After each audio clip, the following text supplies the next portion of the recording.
Hola, muy buen día. Bienvenidos al estudio bíblico del domingo de Capilla Calvario Iglesia del Camino. Soy el pastor Cristóbal García, dándole la bienvenida. Ojalá que estén teniendo un muy buen día. Y gracias por acompañarnos, gracias por estar con nosotros. Los que ya tienen costumbre de acompañarnos, muchas gracias, bienvenidos. Y a los que no tienen costumbre, que por alguna razón se encontraron con este en vivo y ojalá se queden hasta el final de nuestro estudio para que nos acompañen. Hoy estamos yendo por el Evangelio de Marcos. Hoy estudiaremos el capítulo 11 del versículo 12 al 19. Y mientras toman sus Biblias y buscan ahí mismo en Marcos 11, del versículo 12 al 19, va a ser nuestro estudio de hoy. Ojalá que nos alcance el tiempo. Les anuncio también, como siempre, que estamos también en YouTube para aquellos que les gustaría apoyarnos por ese medio también de compartirnos con los demás en Capilla Calvario Iglesia del Camino. Así está también en YouTube, así que muchas gracias de antemano por a su apoyo y ojalá que tengan un bendecido día y ojalá que este estudio sea de edificación para todos ustedes. Y sin más ni más, vamos a pasar a nuestro estudio. Como les digo, va a ser el capítulo 11 de Marcos, el versículo 12 hasta el 19, dice la palabra del Señor. Leeremos el texto y después entraremos en contexto. Al día siguiente, cuando salieron de Betanía, tuvo hambre y viendo de lejos una higuera que tenía hojas, fue a ver si tal vez hallaba en ella algo. Pero cuando llegó a ella, nada halló, sino hojas, que no era tiempo de higos. Entonces Jesús dijo a la higuera: nunca jamás coma nadie fruto de ti. Y lo oyeron sus discípulos. Vinieron pues a Jerusalén, y entrando Jesús en el templo comenzó a echar fuera a los que vendían y compraban en el templo, y volcó las mesas de los cambistas y las sillas de los que vendían palomas. Y no consentía que nadie atravesase el templo llevando utensilio alguno. Y les enseñaba diciendo: ¿no está escrito, mi casa será llamada casa de oración para todas las naciones? Mas vosotros la habéis hecho cueva de ladrones.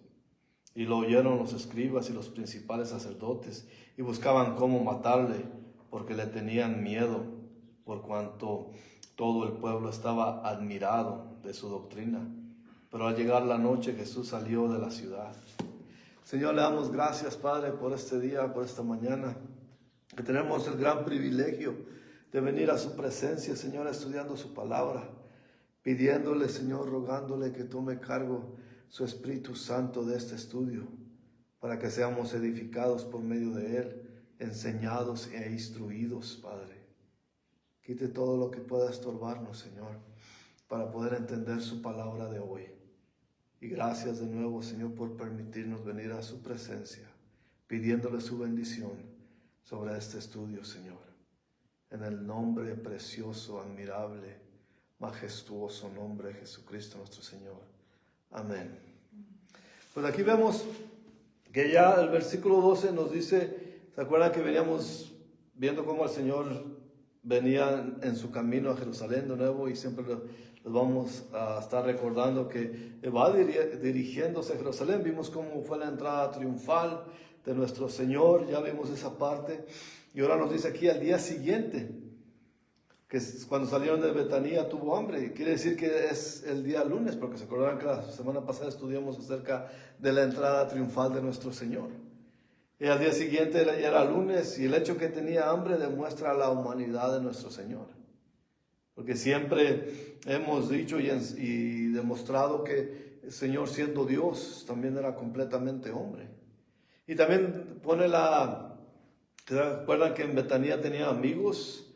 Tenía al que le decían el leproso, se tenía ahí mismo Lázaro, el que resucitó el Señor, vivía en Betanía. Pero aquí esto nos indica que el Señor durmió en la intemperie. Y nos dice que se levantó quizás con hambre y fue a buscar. Y vemos aquí el versículo 13 que dice, y viendo de lejos una higuera que tenía hojas para ver si tal vez hallaba en ella algo. Pero cuando llegó a ella, nada halló, sino hojas, pues no era tiempo de higos. Antes de seguir, acuérdense que desde hace casi un mes en nuestros estudios, como hemos venido diciendo que todo lo que el Señor está haciendo es para enseñar, entrenar a los discípulos. Que todo eso es una enseñanza. Y eso también tiene que ver porque la gente va a decir, bueno, dice aquí que no era tiempo de higos. ¿Por qué busca higos donde no hay? Los árboles de los higos dan hojas en marzo o abril y después empiezan a dar fruto en junio. Y continúan los buenos árboles que están bien sanos, continúan dando hasta agosto. Y los buenos, muy buenos árboles le siguen dando casi todo el año. Hay unos que tienen fruto porque siguen dando, les cortan los higos y siguen dando y brotan nuevos y hasta en diciembre. La presencia de las hojas puede indicar que hay presencia de fruta también, aunque fuera de la temporada anterior, como les digo, que muchos daban todo el año. Es significante que en esta instancia Jesús no usó su conocimiento especial o su poder de conocimiento y tuvo que ir a inspeccionar por sí mismo. Pero todo esto tiene una lección y al rato vamos a ver la lección porque el árbol se miraba obviamente muy hermoso, lleno de hojas. Todos los que conocen los árboles de los higos saben que las hojas tienen un muy buena vista, se ven muy bien, aunque son tanto ríspidas y hay unas se crecen a esa clase de líquido que hasta quema la piel, pero en vista son muy hermosas las hojas de los higos. Pero vemos que el Señor no encontró nada y dice el versículo 14, entonces Jesús dijo a la higuera, nunca jamás coma nadie fruto de ti. Y lo oyeron sus discípulos. Se puede decir que el Señor tenía el poder para matar el árbol. Y claro que tenía el poder, que podía tener el poder para matar a este árbol. ¿Por qué no usó el poder para hacer que el árbol diera fruto? No lo sabemos, pero sabemos que en esto hay una lección, como les dije hace un momento. Y vamos a entender después la lección que está en esto. Aparte de los cerdos que se ahogaron cuando el Señor dejó que los demonios entraran en ellos en Marcos 5, que se acuerdan cuando estudiamos Marcos 5 en versículo 13, que dejó que los demonios entraran en los cerdos. Pues aparte de los cerdos, esta es la única otra instancia donde el Señor usa su poder milagroso para destruir algo de la naturaleza. Él lo hizo para enseñarnos dos lecciones muy importantes. Primero, esta lección es en fallarle al Señor. Israel falló en ser fructífera para Dios, porque desde el momento del Viejo Testamento la intención de Dios era que Israel fuera ese ejemplo para las demás naciones del Viejo Testamento. El árbol de higos está asociado con la nación de Israel. Y para ellos solamente unos ejemplos. Por ejemplo, en Jeremías 8, versículo 13, dice, los cortaré del todo, dice Jehová. No quedará uvas en la vid, ni higos en la higuera. Y se caerá la hoja, y lo que les he dado pasará de ellos. También en Oseas, capítulo 9, versículo 10, dice, como uvas en el desierto hallé a Israel, como la fruta temprana de la higuera en su principio, vi a vuestros padres. Ellos acudieron a Baalpeor, se apartaron para vergüenza, y se hicieron abominables como aquello que amaron. También en Nahum, capítulo 3, versículo 12, dice, todas tus fortalezas serán cual higueras con brevas, que si las sacuden caen en la boca del que las ha de comer. Así como nuestro Señor maldijo al higo, también vemos que también maldijo a Israel. En el Viejo Testamento Dios maldijo a Israel. Cuando lleguemos al versículo 20 veremos el árbol de los higos seco desde la raíz. 3 años antes de esta instancia, Juan el Bautista dijo en Mateo 3, versículo 10, y ya también el hacha está puesta a la raíz de los árboles, por tanto todo el árbol que no da buen fruto es cortado y echado al fuego. Vemos aquí ya, el mismo Juan Bautista había dado esa advertencia a los líderes de Israel, pero los líderes religiosos no quisieron escuchar su mensaje.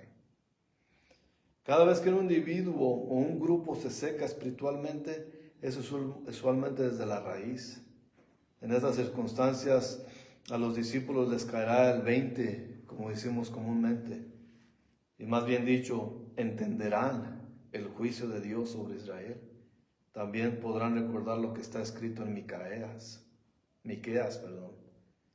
del capítulo 7, versículo 1 al 6, dice, ay de mí, porque estoy como cuando han recogido los frutos del verano, como cuando han rebuscado después de la vendimia y no queda racimo para comer. Mi alma deseó los primeros frutos. Faltó el misericordioso de la tierra, y ninguno hay recto entre los hombres. Todos acechan por sangre, cada cual arma red a su hermano, para completar la maldad con sus manos. El príncipe demanda y el juez juzga por recompensa. Y el grande habla el antojo de su alma y lo confirman. El mejor de ellos es como el espino y el más recto como zarzal. El día de tu castigo viene. El que anunciaron tus atalayas ahora será su confusión. No creáis en amigo ni confiéis en príncipe. De la que duerme a tu lado, cuídate, no abras tu boca, porque el hijo deshonra al padre y la hija se levanta contra la madre, la nuera contra la suegra, y los enemigos del hombre son los de su casa. Así que todos vemos donde el profeta declara que Dios busca los primeros frutos de su gente. Jesucristo está buscando fruto de su gente. Y para nosotros estar sin fruto es pecado. Como dice en Juan capítulo 15, versículo 16, no me elegisteis vosotros a mí, sino que yo os elegí a vosotros y os he puesto para que vayáis y llevéis fruto, y vuestro fruto permanezca, para que todo lo que pidierais al Padre en mi nombre, Él os dé. Esto es Jesús hablando. Nosotros debemos cultivar nuestras raíces espirituales y no conformarnos con las puras hojas. Y ahora la lección que está aquí viendo es, así como Jesús buscó entre las hojas del higo, así busca también en nosotros. ¿Dónde está nuestro fruto? Nosotros también somos pura vista y nada de fruto. ¿Saben? Nos queremos ver bien ante los demás. Queremos vernos como árboles frondosos, que la gente diga, oh, qué espirituales son. Mira nomás que este hermano se mira que es muy espiritual. Pero en nuestro dentro hay fruto. Esa es la gran lección que nos enseña para nosotros hoy en día. Porque el Señor bien puede maldecir. Estamos en la era de la gracia de Dios. Gracias a Dios ya no estamos bajo el Viejo Testamento, bajo la ley. Pero aún así Jesús busca en nosotros, que nos proclamamos cristianos, busca en nosotros fruto verdadero, fruto bueno, no solamente aparentar, porque pueden ser bien vestidos, pueden ser con sus mejores ropas, pero eso es solamente el exterior. Así como la higuera se miraba frondosa, llena de hojas, pero dentro de ella no había nada de fruto en sus ramas. También hay muchos cristianos hoy en día que de esa manera viven. Los domingos se ponen sus mejores ropas y van en su mejor comportamiento. Pero ¿qué pasa durante la semana? Hay muchos que proclaman su cristiandad y hablan de su religiosidad. Pero ¿qué tal los frutos? Los frutos de todo cristiano es la paciencia y la benignidad. Solamente unas de ellas, y eso lo pueden ver en Gálatas capítulo 5. ¿Cuántas veces sentimos nosotros ese amor por aquellos desvalidos? ¿Cuántas veces nosotros declaramos el amor y ayudamos sin tener que grabar un video para ayudar a los demás? Las redes sociales están llenas de gente que graba ayudando a los demás, que se graban y se sienten ya completos al hacer eso. Y no tienen nada de malo, pero ¿qué tal si no lo graban? Ese es el verdadero testimonio. Ese es el verdadero fruto de no dar a saber a nadie que tú estás ayudando a la persona. Nos revestimos de cristiandad, pero en nosotros no hay nada de fruto. ¿Qué tal si hay un fruto, pero el fruto está prohibido, podrido más bien? Porque a veces hacemos las cosas intencionalmente con una manera de sacar provecho de la situación. Hay muchos que les gusta verse cristianos, pero dentro de ellos no hay nada de fruto bueno, fruto bendecido. Porque de otra manera el Señor, si no ve fruto, vemos aquí, a la misma nación de Israel en el Viejo Testamento la maldijo. Porque la intención de Dios, desde que escogió a Israel, desde que habló con Abraham, dijo que ellos serían la nación que levantó Dios, que creó Dios. Desde Abraham era para enseñarles a todas las naciones del mundo como ejemplo de vivir para Dios. Pero ¿qué hicieron los judíos durante tantos años? Que se apartaron de Dios, alabaron a otros dioses. Por eso el Señor los maldijo. De esa manera nosotros podemos recibir el ejemplo y también, así como Jesús miraba a los sacerdotes y como les decía que eran hipócritas, porque estaban revestidos con toda gala y con esos turbantes y sus vestiduras púrpuras y bien elegantes. Pero era una zarpa de víboras. Así les dijo Jesús a ellos. Y vemos que no cambia mucho hoy en día. Los líderes religiosos se jactan de sí mismos. Muestran su verdadero interés en cómo se dirigen a los demás. Y no saben que, como hemos venido estudiando, no importa la posición que tienes, tú eres siervo de Dios. Y como tal tienes que servir a los demás. Esa es la enseñanza de Jesús. Pero hoy en día se enseñorean de la gente. Y su fruto, no hay fruto en ellos. Y ahora vemos, siguiendo a nosotros adelante, tiene que ver ahora cómo se transiciona. Después de hacer eso con la higuera al Señor, viene ahora al templo.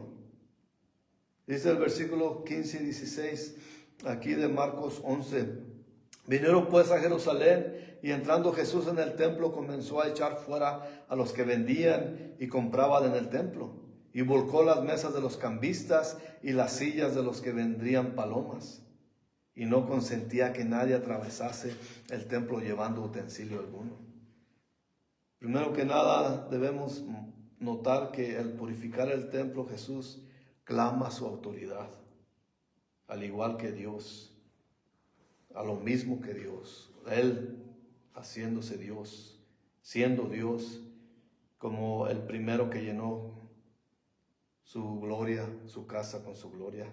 Esto está en Crónicas, segunda de Crónicas, capítulo 5, versículo 14, dice, y no podían los sacerdotes estar allí para ministrar por causa de la nube, porque la gloria de Jehová estaba llenando la casa de Dios. Eso es cuando en el Viejo Testamento, recordarán que Dios no quiso que David construyera el templo para él, pero permitió que él recogiera todo lo que se necesitaba para que su hijo Salomón construyera el templo. Y cuando el Señor llenó ese templo, no podía nadie entrar allí. Entonces allí el Señor está tomando eso, lo mismo que en esta situación, entrando en el templo. Jesús llenó ese lugar y todo lo podrido, todo lo malo de ahí lo quitó de ahí. está limpiando, está purificando su templo. En el templo se vendían animales. Era un lugar donde la gente iba a presentar sus sacrificios y daban sus sacrificios de sus rituales que hacían. Toda la gente llegaba a ese templo y vendían animales, según ellos, limpios. Pero vemos aquí la idea y cómo estaba ahí la situación. Vendían los animales, según ellos, limpios para los sacrificios. Y como en el templo tenían su propia moneda, los fieles tenían que cambiar su dinero por las monedas que muy convenientemente se las facilitaban ahí. Es como cuando vas a un lugar y te tienes que usar los tokens o las monedotas que venden ahí, tienes que comprarlas con tu dinero para que te den esas monedas que solamente se usan en las maquinitas o en los juegos que hay en ciertos lugares. Así era, pero allí notemos que esos eran tan rufianes estos, según religiosos, que la gente llegaba con sus propios animalitos y les decían, mira, buscaban cualquier cosita, este no está tan limpio, tienes que comprarlo, pero mira, te lo vamos a cambiar y te vamos a dar este que sí está limpio y para que hagas tu sacrificio. Y de esta manera puedes hacer tu sacrificio y tu ritual lo vas a hacer y es un animal limpio y los hacían trampa. La gente sabía muy bien que los animales tenían que ser sin mancha. Y por supuesto que llevaban ahí, pero estos traficantes de influencias estaban haciendo dinero con todos.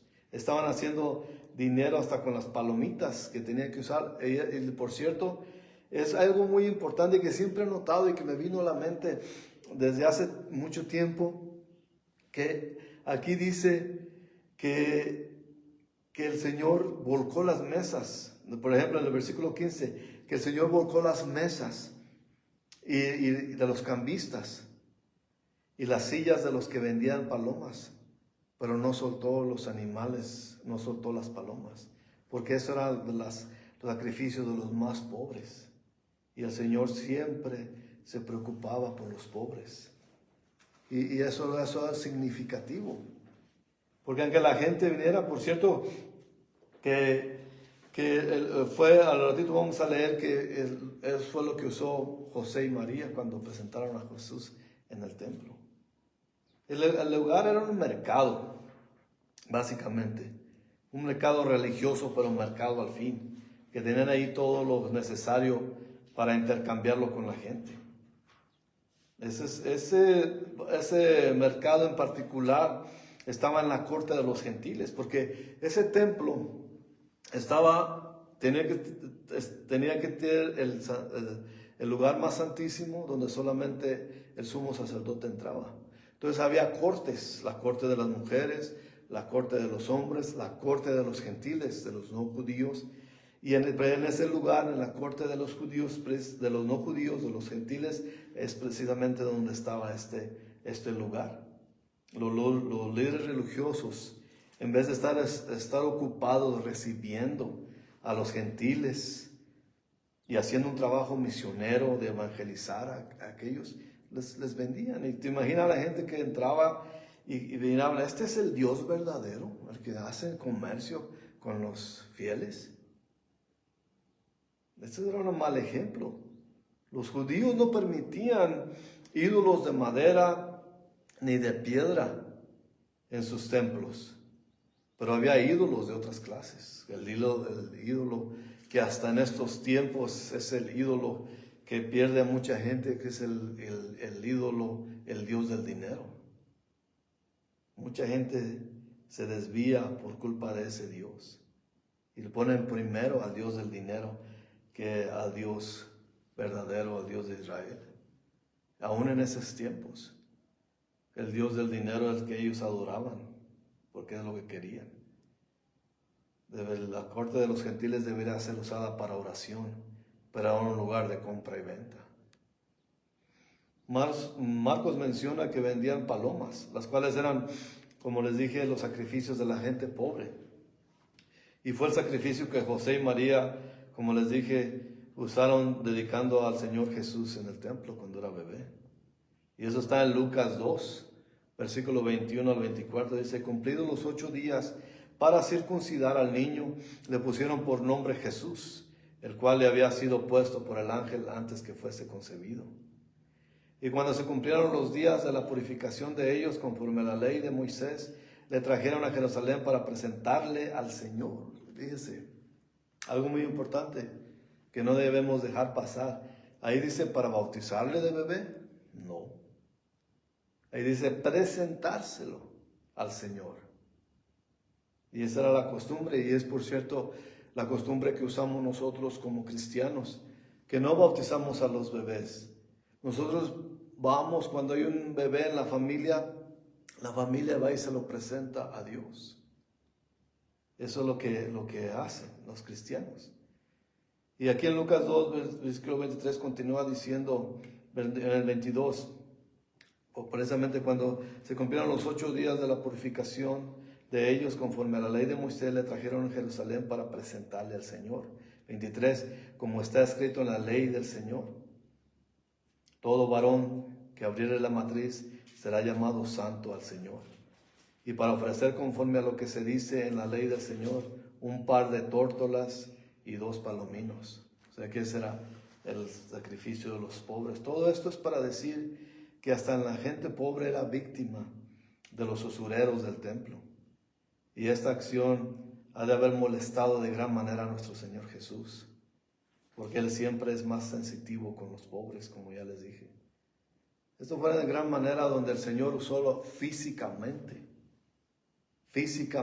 usó su físico, lo que nos dice que era un hombre corpulento. Y Él usó su fuerza física para voltear esas mesas y para voltear las sillas y limpiar la casa del Señor. Porque aquí dice el versículo 17 de Marcos 11, y les enseñaba diciendo: ¿no está escrito, mi casa será llamada casa de oración para todas las naciones? Mas vosotros la habéis hecho cueva de ladrones. El Señor está citando a los profetas. Está citando a Isaías 56, versículo 7, y dice: y yo los llevaré a mi santo monte y los recrearé en mi casa de oración. Sus holocaustos y sus sacrificios serán aceptos sobre mi altar, porque mi casa será llamada casa de oración para todos los pueblos. Aquí sí, se emitirán holocaustos y los sacrificios, pero los líderes ahí estaban haciendo un negociazo, porque no permitían a la gente que llevaba sus propios animales para el holocausto ni los sacrificios, y se las vendían, las que ellos tenían allí para vender. En Jeremías 7, versículo 11 dice: es cueva de ladrones delante de vuestros ojos esta casa sobre la cual es invocado mi nombre. He aquí que también yo lo veo, dice Jehová. ¿Cuántos lugares ve el Señor y ve una cueva de ladrones en vez de mirar una casa de oración? Hay muchos. Y no estamos hablando de los religiosos, de las religiones. Estamos hablando de los mismos lugares de adoración de los cristianos. ¿Cuántas veces? ¿Cuántos roban a la gente prometiéndoles el 100%, el 100 veces más de lo que den? Esas son casas, eso les debería dar temor. Y eso solamente indica que esos hombres no tienen temor de Dios, porque el Señor cumple su palabra, siempre.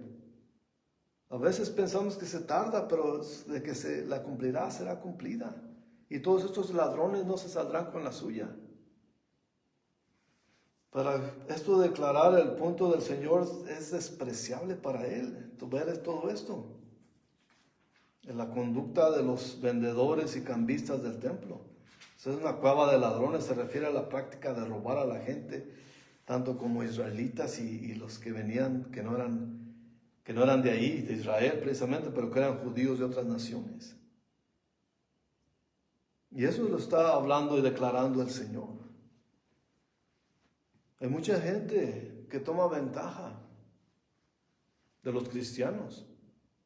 Y no solamente líderes, ni las autoridades de cualquier iglesia.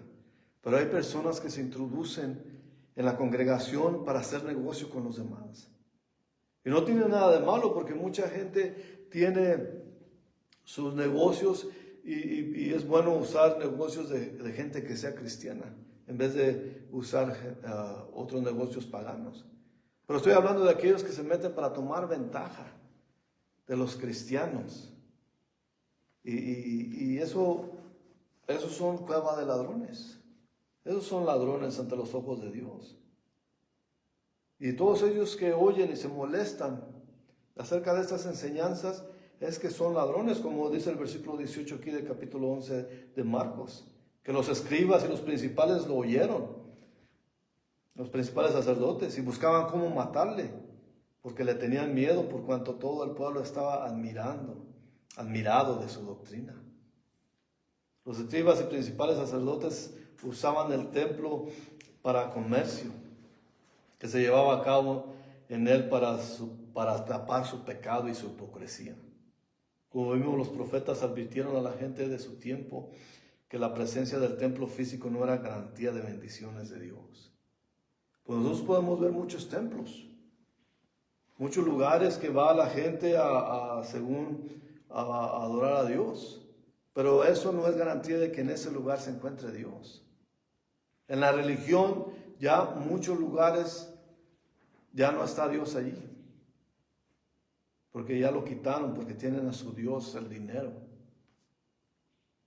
Y eso es lo que rige en ellos, porque Dios ya no se encuentra allí. Ahora está el Dios del dinero, el ídolo del dinero. Así como vimos a los profetas advertir a la gente de su tiempo que la presencia del templo físico no era garantía de bendición de Dios, así hoy en día vemos templos físicos hermosos, muchos de ellos, mucha arquitectura, pero ahí no se encuentra Dios. Es lo que la gente hace, lo que la gente hacía en ese templo, de lo que había en sus corazones, era la ambición y la codicia del dinero. ¿Cuántos lugares hay realmente así hoy en día también?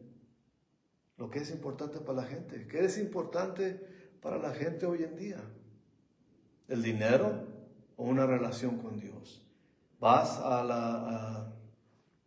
al templo o al lugar de reunión, de la asamblea, para tapar tu pecado o para cubrir tu verdadero interés? La gente no escuchó a los profetas en su tiempo, ni los líderes escucharon a Jesús cuando les dijo, en vez de arrepentirse, les dio coraje, querían matarle. Buscaban la forma de matarle porque el Señor los enfrentó. Pero vemos que para llegar la noche Jesús salió de la ciudad, seguramente a pasar la noche en otro lado. El Señor simplemente sale de la ciudad a pasar la noche. Nosotros como miembros de la iglesia, ¿vamos a la iglesia con el fin de esconder nuestro pecado? ¿Vamos a la iglesia con el fin de mantener una reputación de religiosos? ¿O vamos a adorar y glorificar a Dios? Si nuestro Señor viniera a nuestra casa de oración, ¿qué cambios haría?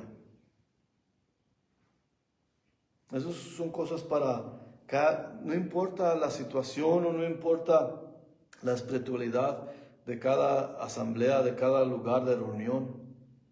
Tenemos que meditar acerca de eso. Lo hacemos automáticamente porque es lo que hacemos como cristianos los domingos o entre semana en los estudios bíblicos. ¿Qué hay en nuestras hojas? Hablando si fuéramos higueras. ¿Qué hay dentro de nosotros? ¿Hay fruto que el Señor puede usar? ¿O qué hay en nuestros templos de nuestro corazón? ¿Estamos buscando el negocio, la comodidad? ¿Estamos buscando la ganancia que nos puede dar? ¿O estamos buscando adorar a Dios? Venir y arrepentirnos de nuestros pecados. Venir y estar en su presencia. Venir y buscar de Él. o estamos solamente aparentando algo que verdaderamente no somos. Porque todo se refleja. Todo lo que podamos ser se refleja tarde o temprano. Sale la verdad de nosotros mismos. ¿Tenemos fe en que Dios está ahí? ¿Tenemos verdaderamente temor de Dios? ¿O solamente usamos a Dios para ganancia? Solamente queremos manipular a la gente y usando la palabra de Dios muchas veces para quitarles lo que tienen, para que den más. Esas son maneras que debemos que a nosotros tener en cuenta en nuestra vida diaria. Porque muchas veces, cuánta gente va a los lugares buscando vender sus productos. Y eso no es que, una vez más, no es que eso sea malo, pero es que se den a conocer sus negocios. Pero ir a buscar solamente eso, ese es el corazón de la gente. Si tienes un negocio como cristiano, pues será que es bueno que la gente de la congregación vaya y consuma de tu negocio. Pero que ese sea tu mayor propósito, entonces ahí ya no llega la bendición de Dios. Y eso es la persona usando esa posición para obtener ganancia. Eso es algo muy, muy serio que debemos ver en las Escrituras. Porque muchas veces podemos tener el corazón como los escribas y los principales sacerdotes, que nos enoja oír la verdad de la palabra de Dios. Pero tenemos que ser sinceros con nosotros mismos. Y si hay algo en ello, no ser como los principales sacerdotes ni los escribas. De tener coraje es mejor para arrepentimiento y venir ante el Señor pidiéndole perdón y pidiéndole que nos guíe y nos ayude a vivir una vida que refleje nuestra relación con Él. Vamos a orar. Señor Dios Todopoderoso, gracias, Señor, por su palabra. Y nuestra petición es, como dice su misma palabra, Señor, que no regrese vacía, que haya sido para edificación, para instrucción, para enseñanza, Señor. Que es su Espíritu Santo el que nos guía, el que nos enseña y que nos declara su palabra, que nos hace entenderla y recibirla y guardarla y atesorarla, Señor. Y le damos gracias, Señor, porque su palabra es firme y se confirma en sí misma. Como vimos hoy, se confirma lo que el Señor Jesús dijo en ese templo que purificó con las palabras de los profetas del Viejo Testamento, Señor. Por eso veneramos su palabra, Señor, porque viene de usted. Usted usó diferentes escritores, pero todo es bajo el Espíritu Santo, Señor. Que nos sirva de ejemplo y de enseñanza, Señor. Bendiga a todos los que nos están acompañando a través de la distancia, Señor. Que sus casas reine la paz y la gracia. Que toque y sane sus enfermedades y que provea por sus necesidades, Señor. Bendíganos, Señor, y guíenos este día. Ayúdanos a vivir una vida agradable en manera de cómo caminamos, pensamos y hablamos, Señor. Que nuestra relación con usted no se muestre solamente en el lugar de reuniones, Señor, pero allá afuera, enfrente de los incrédulos, Señor. Úsenos, Señor, porque muchas veces fallamos. Fallamos en representarlo a usted, Señor. Y nos comportamos como los de allá de afuera, como los que no caminan con usted, Señor. Ayúdenos a ser firmes y a ser adoradores de nuestro Señor, aquí en las comodidades o en la seguridad de la congregación, así como allá afuera, en el público, en la gente que no lo tiene a usted como Señor y Salvador, para que vean quiénes somos en usted y por usted, Señor. Le pedimos todo esto dándole gracias en el precioso y poderoso nombre de nuestro Señor Jesucristo. Amén. Que tengan una gran semana sirviendo al Señor. Nos veremos la próxima semana, si Dios quiere. Continuaremos en el estudio del Evangelio de Marcos. Hasta la próxima.